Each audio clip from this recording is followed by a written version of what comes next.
He was the head of state of the Khmer Rouge and its most public figure. 91-year-old Khieu Samphan will spend the rest of his life behind bars after a UN-backed tribunal upheld his conviction for crimes against humanity and genocide against the Vietnamese minority.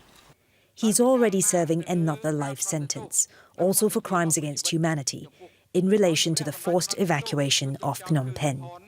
Between 1975 and 1979, as many as 2 million people died, many of them tortured or starved to death. The brutality of the Khmer Rouge's 4-year reign has not been forgotten, even though the regime was ousted more than 40 years ago.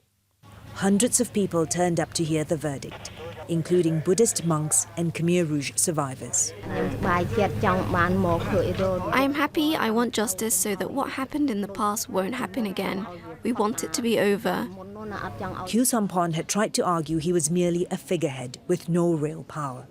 But prosecutors say he was one of those most responsible.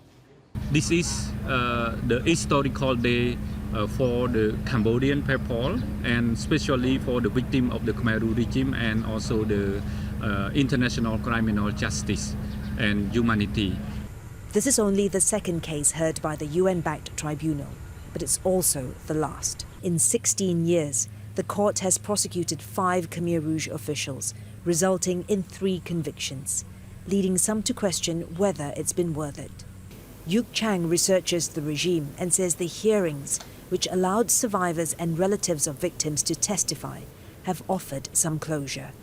It confirmed that we can live after genocide, that we can move on, that we can rebuild, we can put back what has been lost. Ultimately, the tribunal's legacy may be its contribution to national reconciliation.